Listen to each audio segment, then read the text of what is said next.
তন্ত্রমন্ত্রে আপনাকে স্বাগত। আমি আজকে একটি দুর্গার বীজ মন্ত্র বলবো। ওম হিং দুং দুর্গায় নমঃ। এই মন্ত্রটি 108 বার জপ করুন। এই মন্ত্রের প্রভাবে অর্থলাভ হয়ে থাকে, ঋণ মুক্তি ঘটে থাকে। অর্থাভাবে দিন কাটলে দুর্গার বীজ মন্ত্র জপ করবেন। এই মন্ত্র শ্রবণ মাত্রেই ব্যক্তির বুদ্ধি ও সমৃদ্ধি লাভ করতে পারে।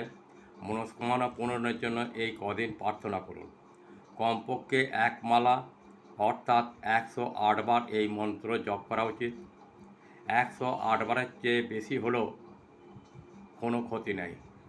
এই কদিন যদি সম্ভব না হয় তবে অষ্টমীর দিন, যখন অষ্টমীর সন্ধি পূজা ও সন্ধিক্ষণ চলবে, তখন বাড়িতে বা কোনো মন্দিরে গিয়ে নিজে মনে মনে জপ করুন।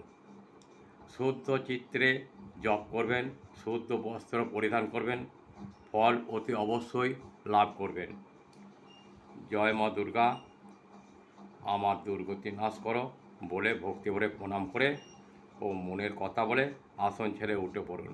পরে নিজের দুহাতে তালু নিজের মুখমণ্ডল ও সারা শরীরে বুলিয়ে নিন। জয় মা দুর্গা। নমস্কার, ভালো থাকবেন।